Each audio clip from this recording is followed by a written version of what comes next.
Most of y'all know I recently replaced the transmission in my Jeep. I did the repair myself. And you know what some of the great things are about doing your own repairs on your Jeep? One, you're going to save some money.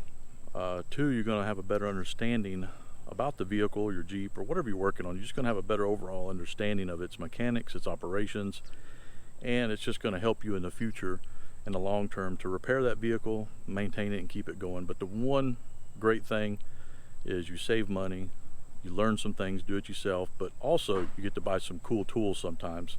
And since I did a transmission replacement, I had to go out and buy a pretty neat little tool. It was very affordable. So we're going to jump in. I want to show you that tool because it has multiple uses. So let's jump into it and take a look at it. Hey guys, I'm Arthur and you're watching Dirt Hammers Off-Road. Hey, make sure you like this video, make sure you subscribe, share this video with your friends. It's just going to help me in the long run. Make sure you drop a comment below. I love hearing from everyone. Let's jump into this.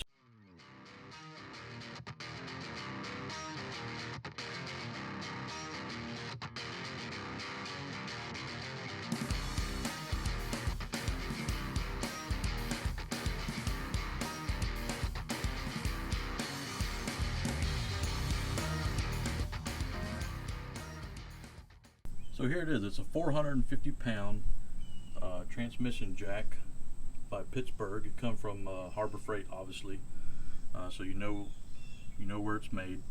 But this is a pretty handy little tool. I could not have put that transmission in without this guy. I was trying to do it with a floor jack, and I was able to get the transmission out with that, but putting it back in, it was just too much of a hassle. I wasted about, I don't know, 2 hours finagling with it, and it just was not working. This was $110 at Harbor Freight before taxes. So the cool thing about this little jack is it rolls around. It's got some real nice hard rubber, kind of sturdy casters on it. There is some assembly required. You're going to need an 18 millimeter for the caster nuts here. The great thing is on the bottom side of here, there is a welded on hex that holds the caster, so you can put this on. So it's really just one tool needed for here, 18 millimeter. Also the straps, you're going to have to install those.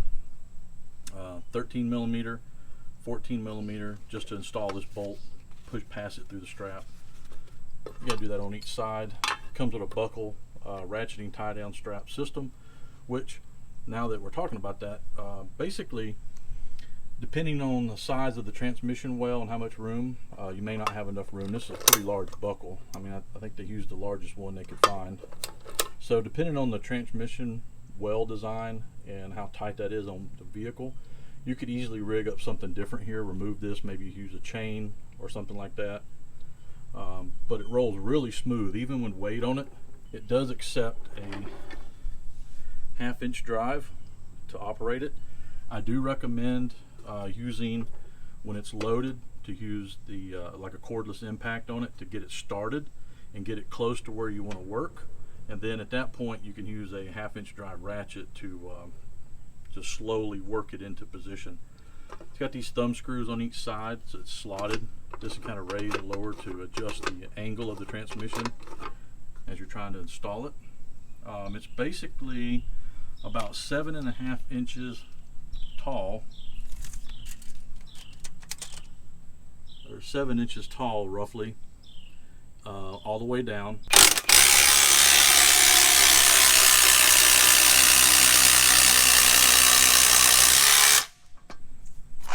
That's maximum height, and we got 23, maybe 23.5 inches tall. So that's how tall it goes. And obviously if you're a fabricator or a metal kind of guy that can fabricate stuff, you can probably accommodate this and do some things to make it get taller. It does fall pretty quick when using the cordless impact on it, but this has been great. I used it to put the transmission in. I used it to install the transfer case on the end of the transmission. I used this to hold the rear drive shaft while I installed it. This also worked for any kind of large skid plates. The height that it's at is perfect for, you know, my Jeep's on a 3.5 inch lift with 35 inch tires. I feel pretty comfortable that this would work if it was sitting on at least 37s and a 4 inch lift, likely. So And again, you can make some adjustments to it to make it taller if you needed to. Maybe some larger casters. Okay guys, so that was just a quick look and a quick small review of the Pittsburgh transmission jack that I picked up from Harbor Freight. Works really well. For 110 bucks, it's actually, I mean, it's built pretty nice. It functions, it's heavy duty looking. The welds even look pretty good to be a affordable unit made in China, obviously, but I think for the money it's hard to beat. Yes, there's more options out there, and I looked at some of those. A lot of those options start at $500–600 and going up, but I was kind of in a pinch. Already spent a lot of money on other parts, so at 110 bucks, this thing was well worth it. Made the job a whole lot easier. If you have any questions about this transmission jack, drop them below and I'll be glad to answer them for you. Thanks for watching.